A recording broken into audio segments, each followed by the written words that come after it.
Bueno, buenas tardes. Voy a disertar entonces el día de hoy sobre lo que es la muñeca. Muchas de las cosas que voy a hablar a lo mejor parecerán un poco sin importancia, un poco bastante superficial o más bien muy profundo para la parte de traumatología porque hay muchas cosas que son de cirugía de la mano. Pero bueno, nunca está de más conocerlas o saber que están allí, aunque no nos las aprendamos todavía. Saber que están allí y que en algún momento nos van a hacer falta.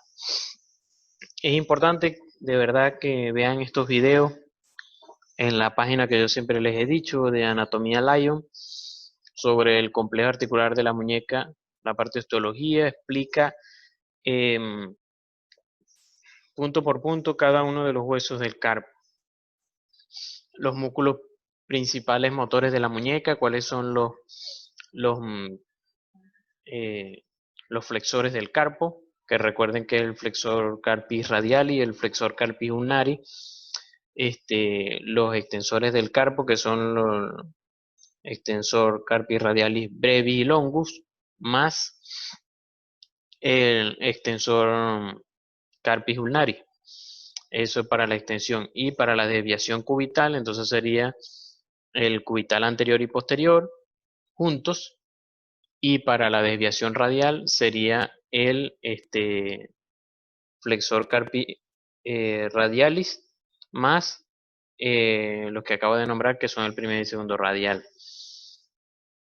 Él explica eso muy bien y ayuda a terminar de aprenderse lo que son, como decir, las funciones de todos esos músculos que uno viene viendo en el antebrazo y que cuestan aprenderse.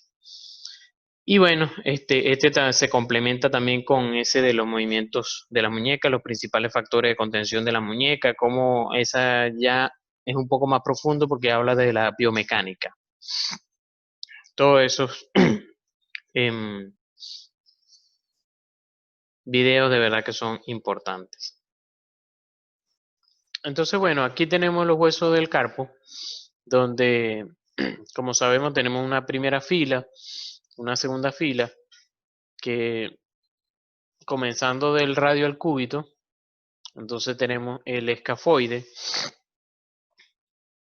el semilunar, piramidal y pisiforme. En la segunda fila, el trapecio, trapezoide, el hueso grande y el ganchoso. Fijémonos que de este lado tenemos unas prominencias que van a formar lo que es la cara lateral del túnel del carpo, que sería el pisiforme con el gancho del hueso ganchoso. Y de este lado vamos a tener la pared medial, la pared lateral, perdón, del túnel carpiano, que sería el tubérculo del escafoide y el tubérculo del trapecio. Aquí tenemos los huesos, los nombres de los huesos en latín. Tenemos una mnemotecnia en cuanto a los huesos del carpo, ese pipitraga, y los huesos del tarso cuando los veamos, ese cucucastra. Entonces aquí igualmente tenemos en unos rayos XAP, como les dije, empezando del radio hacia el cúbito, entonces escafoide, semilunar, piramidal y pisiforme. Aquí tenemos el trapecio aquí, perdón, trapezoide, hueso grande y hueso ganchoso. Aquí está señalando lo que es el gancho del ganchoso. Aquí tenemos entonces lo que son los ligamentos de la muñeca, los ligamentos de la muñeca que no me voy a detener a mencionarlos porque abarcaría bastante tiempo, pero va a llegar un momento cuando ustedes lo van a necesitar y bueno, lo van a tener allí. lo que es el ligamento anterior, y allí lo tienen con el textil, igualmente allí, el ligamento posterior o radiocarpiano dorsal, con su descripción, origen, eh, y dónde se inserta, y la acción obviamente. Lo que es este ligamento, el radioescafo lunar, sí es un ligamento un poco más complejo de entender. Tiene 3 ramas y por eso es como estrellado. Y entonces lo vemos aquí. Esta rama que va hacia acá y esta rama que va hacia acá. Una que va al escafoide y la otra al piramidal. Al semilunar, perdón. Tenemos lo que son los estabilizadores laterales, que sería el colateral cubital y el colateral radial.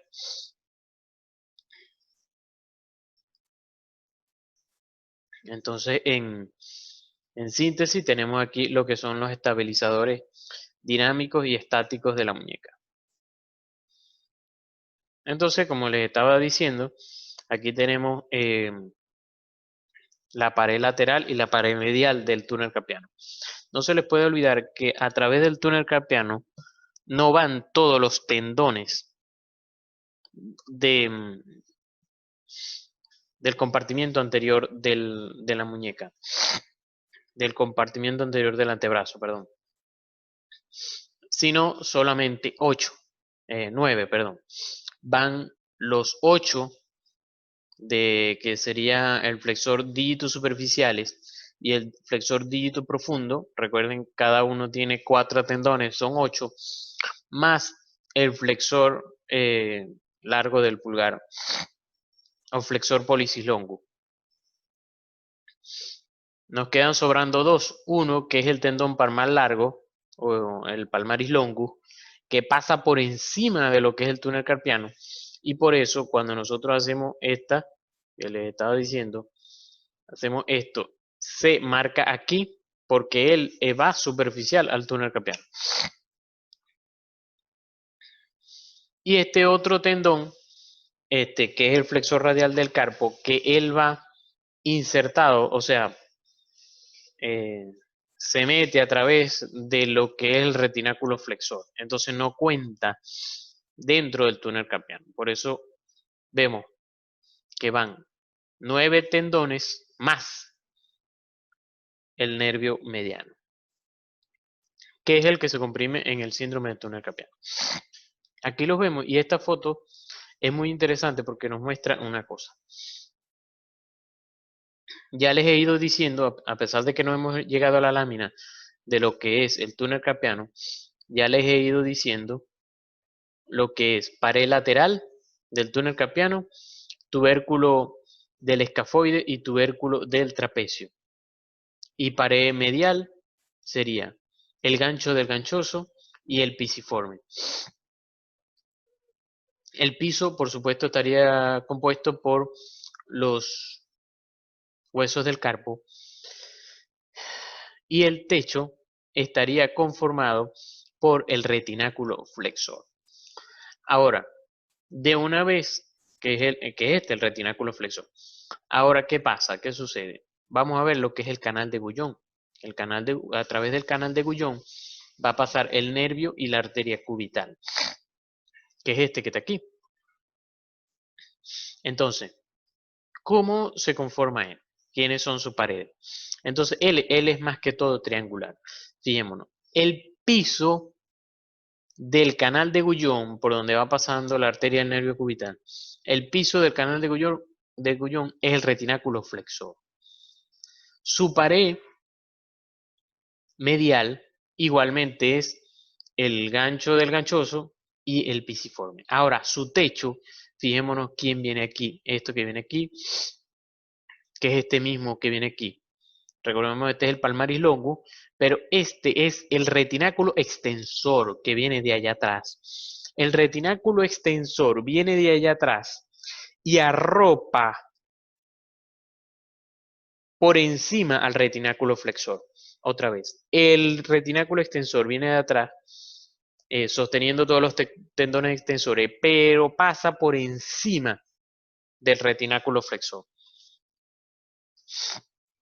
Al pasar por aquí encima del nervio de la arteria cubital, entonces el retináculo extensor se convertiría en el techo del canal de Guyon.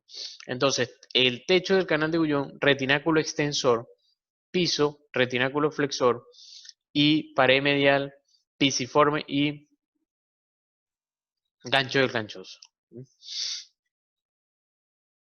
Aquí están, no los voy a repetir porque ya los nombré y se los expliqué.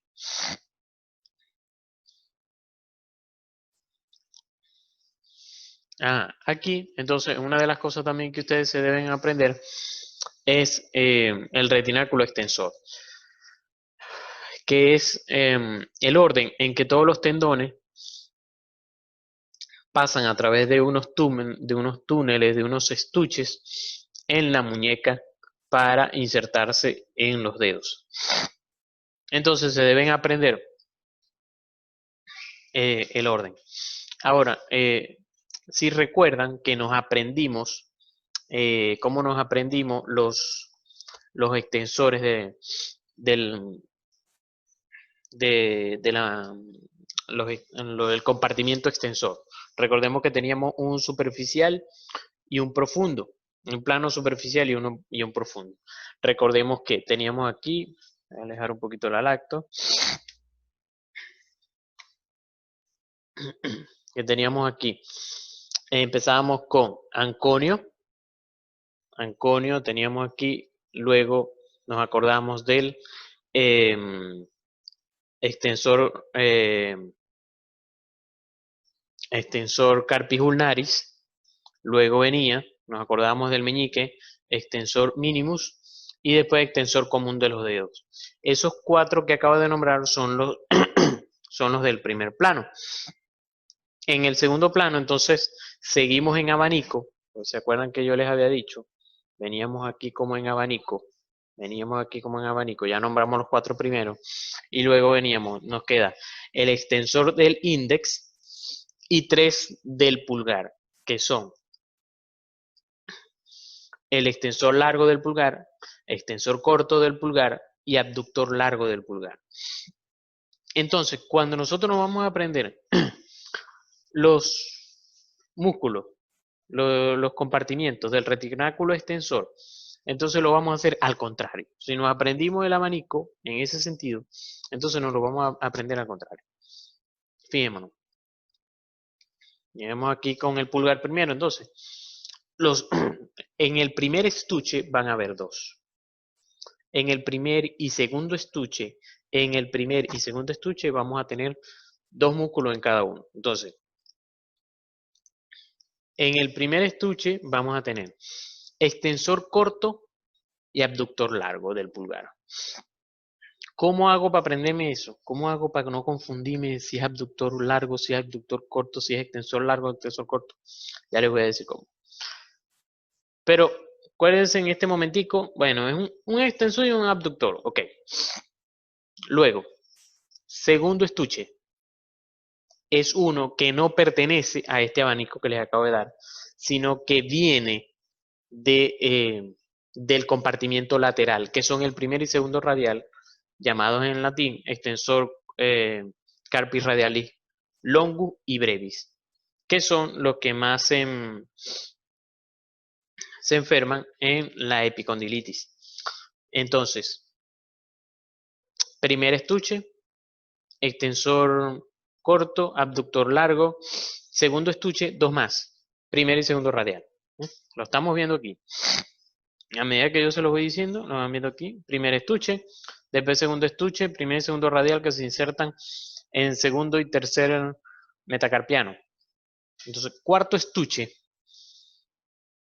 en vez de tener 4 tendones, tiene 5.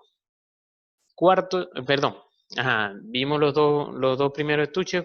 Tercer estuche tiene uno solo. Tercer estuche tiene uno solo, que es el extensor largo del pulgar. extensor largo del pulgar, que es este que viene aquí, que viene y hace este cruce. Si ustedes se graban en su mente este cruce que hace el extensor largo del pulgar, que de hecho lo hace, este cruce lo hace en palanca aquí en un tubérculo, en el tubérculo de Lister. Hace esa palanca allí, hace esa polea eh, para, para tomar fuerza y entonces hacer la extensión. Entonces, si ustedes se graban eso, no se les va a olvidar que en el tercer estuche solito está el extensor más largo del pulgar. En el tercer estuche solito está el extensor largo del pulgar. Por lo tanto, no se me olvida entonces, si allá está el extensor largo, aquí está el extensor corto. Y si aquí está el extensor corto, entonces el otro músculo es al contrario, el abductor largo. Así que yo me lo aprendo. No se me olvida que aquí en el tercer estuche está el extensor largo solito. Entonces aquí en primer estuche hay extensor corto y abductor largo. Muy difícil que ustedes me lleguen a escuchar decir abductor largo y extensor corto. No, siempre voy a decir primero el extensor corto porque me estoy acordando primero del extensor largo que está en el tercer estuche.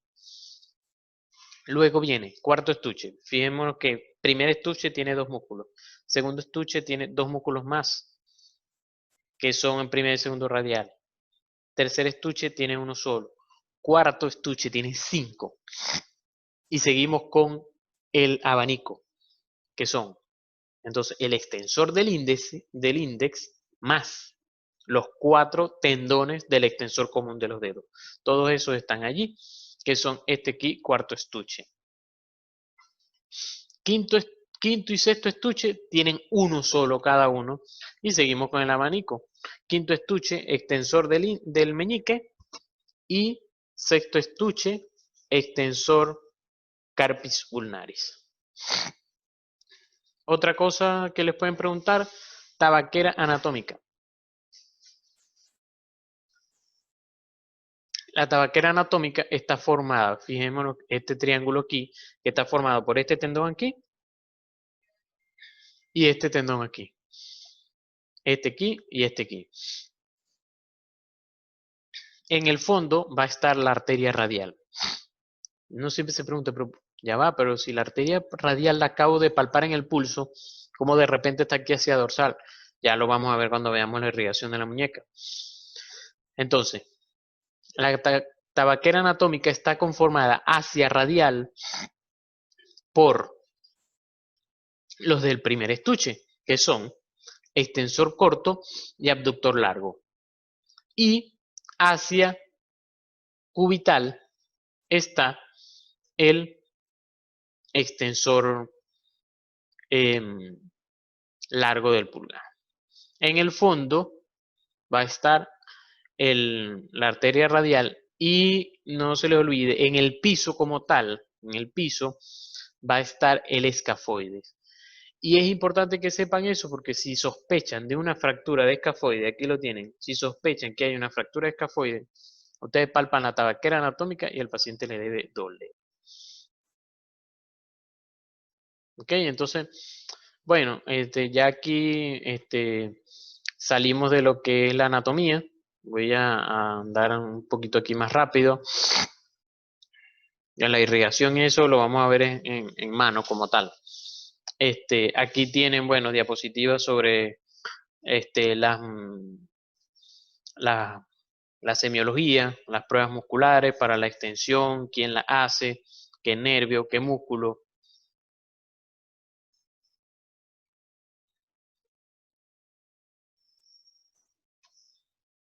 Los flexores. Eso yo se los di al principio y en el video, que obviamente la flexión lo hacen flexor carpis radialis y flexor carpis ulnaris, y la extensión, extensor carpis radialis brevis y longus y extensor carpis ulnaris. Estas diapositivas están nuevecitas, están estrenándose con ustedes porque Karen las hizo, las diseñó y nos ha dado este seminario allá. Entonces ella está viendo toda la parte de la semiología y la imagenología de la muñeca. En la semiología, fijémonos cómo dividen allá lo que es el examen físico por patología, ya lo van a ver. Obviamente deben ver la dominancia, la ocupación, eso nunca se les debe olvidar en la parte de lo que es cirugía de la mano o en el miembro superior como tal. Así como en el miembro inferior siempre nos importa cómo era la marcha del paciente y todas esas cosas. En el miembro superior nos importa siempre la ocupación y la dominancia.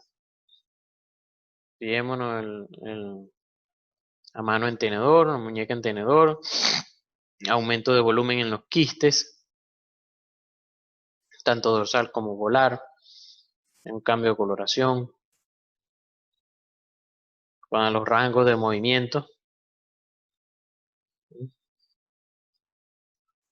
que así es que se deberían presentar los casos.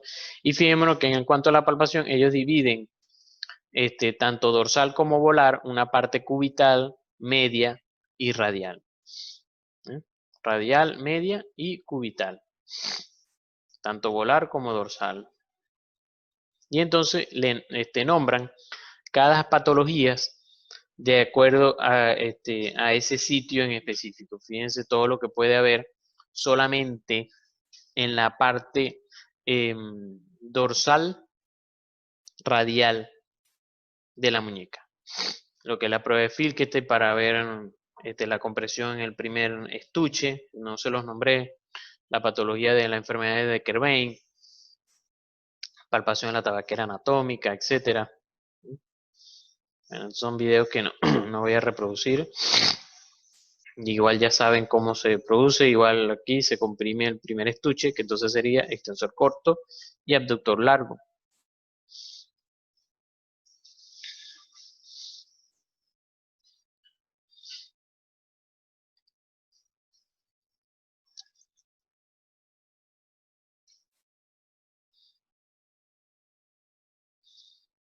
El nervio sensitivo, el primer radial, del nervio radial, y a nivel cubital.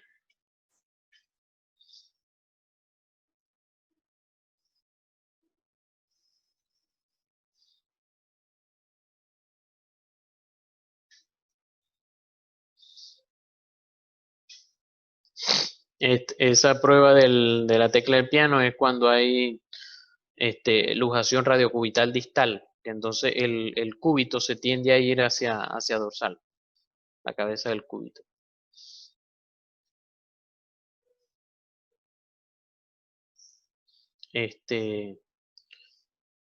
Aquí obviamente ya en la parte central a nivel volar, obviamente el túnel carpiano, vamos a buscar todas las patologías para eso, todas las maniobras.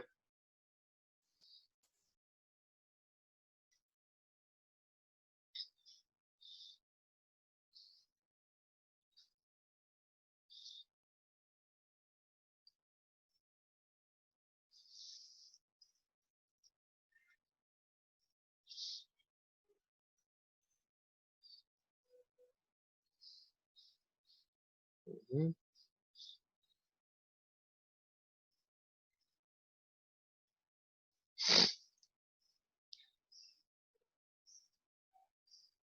Signo de Froment para evaluar lo que es el nervio cubital, porque el nervio cubital en los músculos tenares, de los músculos tenares, que lo vamos a ver en mano, el nervio cubital solamente inerva al aductor corto, los demás, aductor del pulgar, porque no hay aductor largo ni corto. En cambio, los otros tres de los tenares los inerva el mediano.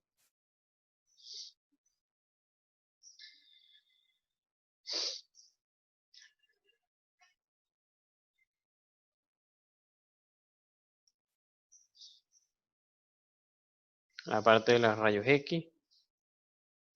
Y bueno, lo que es la P, la lateral, la proyección del escafoide cuando estamos pensando en fractura del escafoide, la rayo X del túnel carpiano por si acaso hubo fracturas a nivel del carpo o distales de cúbito y radio que nos pudieran hacer pensar que eso es lo que está ocasionando la compresión del túnel carpiano. Eso sería una compresión de tipo secundaria. Las primarias son las que ocurren en la mayoría de los casos que sí son sin causa, son idiopáticas. Bueno, esto es más de repasar una vez más lo que es la inclinación radial, inclinación volar, altura radial, los ángulos biestiloideos, índices biestiloideos que sí existen, pero que se usan menos. Varianza ulnar, la importancia de la ecografía. Vemos también el fibrocartílago triangular. Fibrocartílago triangular es un tema solo. Él es un tema solo, completo.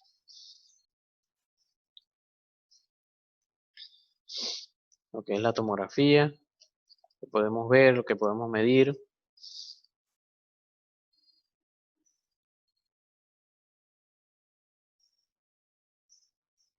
Artrotomografía.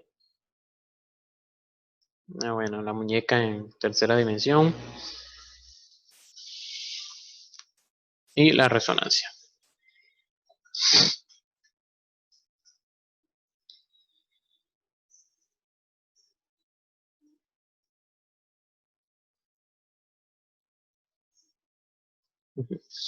Uno de los... Este fue un paciente con una osteomelitis, que ya estaba, vamos a decir, en bastante resolución, y se le colocó una distal de radio. Una anatómica distal de radio. Este fue otro paciente, pero eso sí es una fractura reciente. Y bueno, obviamente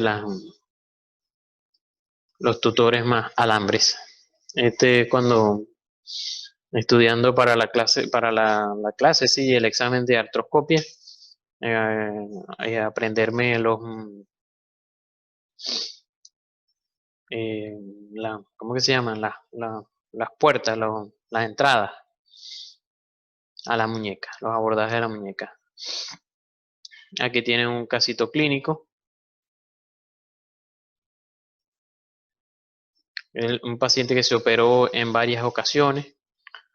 Y fíjense cómo, lo que quería enseñarles en esto es cómo es que deben presentar los casos clínicos, por ejemplo, cuando es muñeca, cómo deben hacerla para que uno vea la comparación que hay entre las dos muñecas. Fíjense la- la- el contraste entre la extensión de la sana con la extensión de la enferma.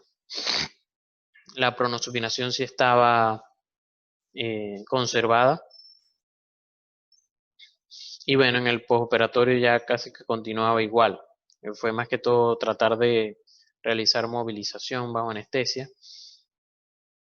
Pero ya aún en el postoperatorio de 8 meses el paciente estaba consolidando aquí, pero fíjense la artrosis que estaba generando en el carpo.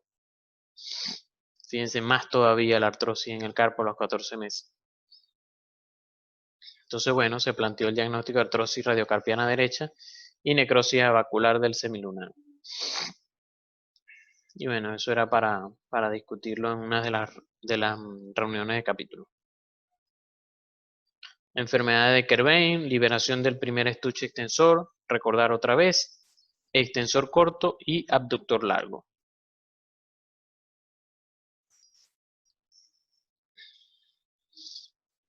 De Kerbein y liberación del cubital en el conducto olecraneano.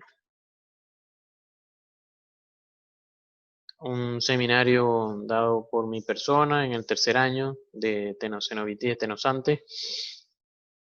Bueno, creo que Camacho lo llegó a dar, en parte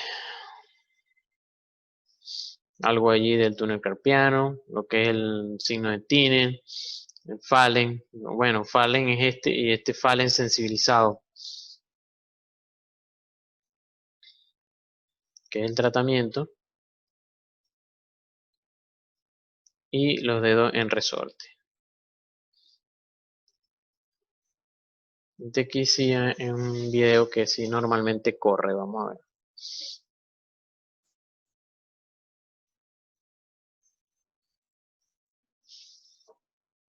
Como que no.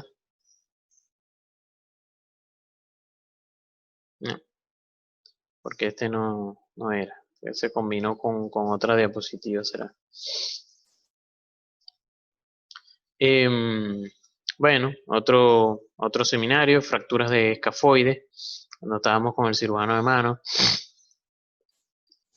La fractura del escafoide, eh, una de las cosas, él es así como el astrágalo, que tiene una circulación retrógrada. Entonces eso hace que cuando él se fractura a nivel del cuello, una parte se tiende a necrosar.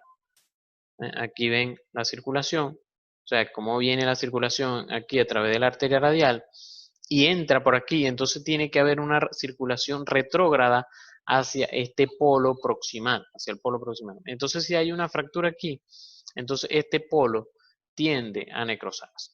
Así sucede con como le estoy diciendo, con el astrágalo, y por eso su primera complicación es la necrosis o las mismas pseudoartrosis avasculares.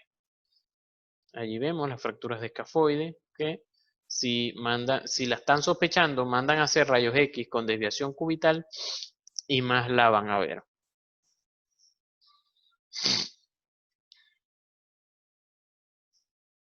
Abordaje de muñeca que van a ver en el tercer año. Abordaje a nivel dorsal, que obviamente te tienes que saber los compartimientos para poder hacer ese abordaje.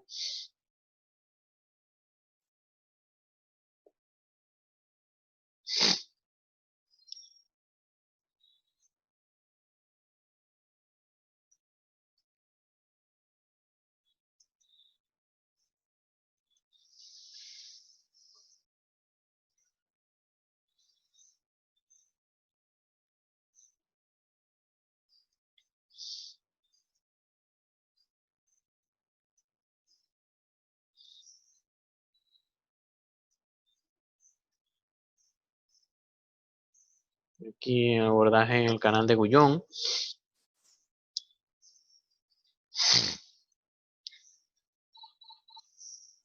Abordaje volar del escafoide. Y abordaje dorsal del escafoide. Así que aquí quedó la lámina en volar, pero es dorsal.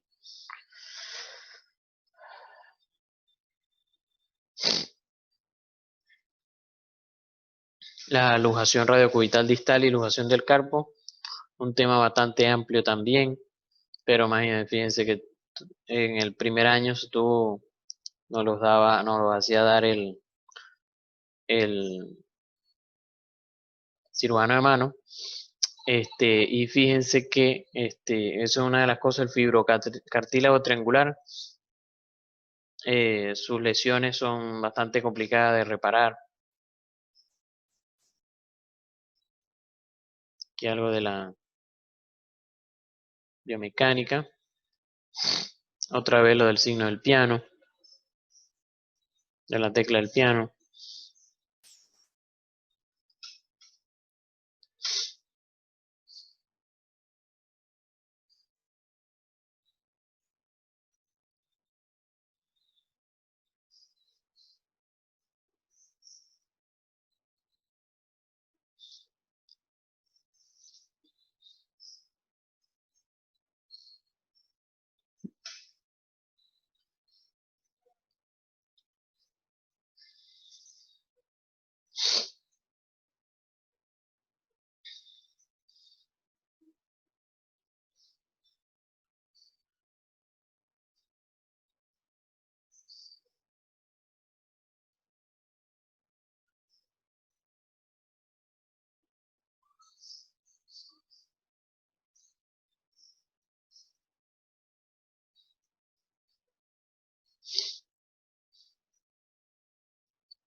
A ver si aquí, no, tampoco.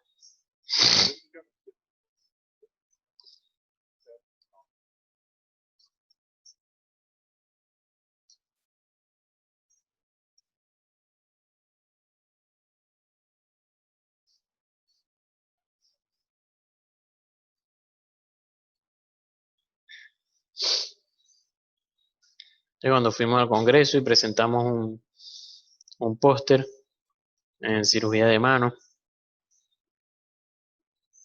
artroplastia de muñeca, de verdad que bueno, obviamente no lo hemos visto en el servicio y aún antes de yo llegar nunca se ha puesto, pues. Pero bueno, es un tema que obviamente se debe ver. Se hace el abordaje dorsal más que todo, se sustituye lo que es la primera fila del carpo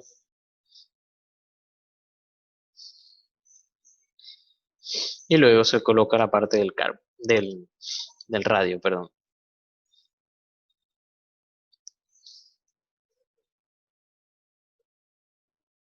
Bueno, aquí hay varios casos de fracturas de cúbito y radio distales.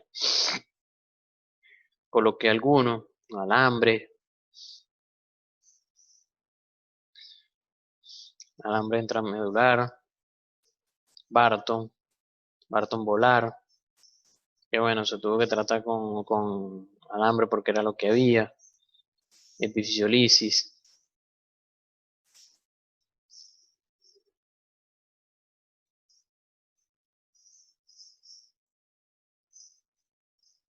alambre,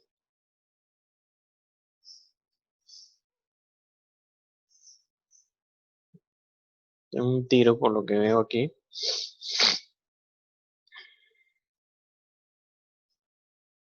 Así eran las láminas al principio cuando éramos R1, después fue que las fuimos cambiando.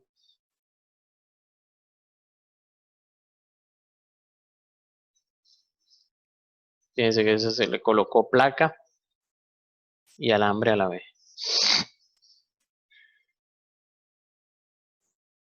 Signo del tenedor, no se le puede olvidar en este paciente.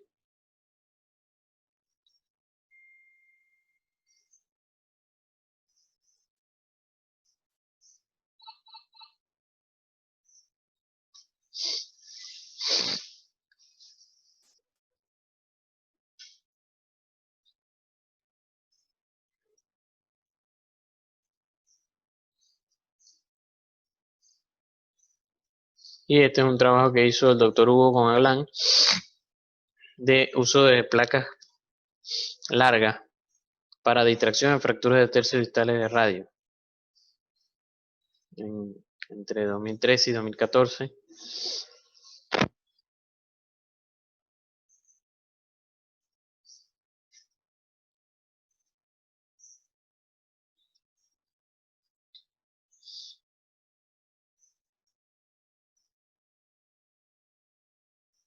Paciente ahí con una fractura bastante compleja para tratar con una placa distal de radio. Y bueno, se le colocó una placa larga para hacer distracción, como lo que hace un tutor. ¿Mm? Veanla en este plano.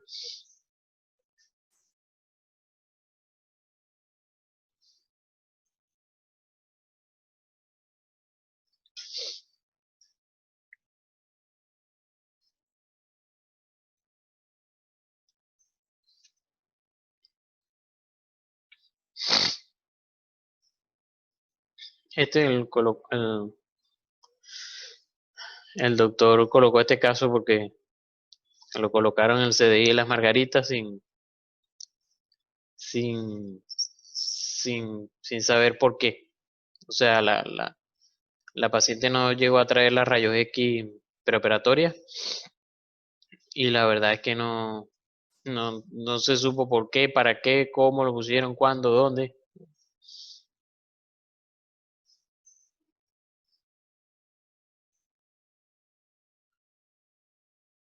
Y bueno, muchas gracias.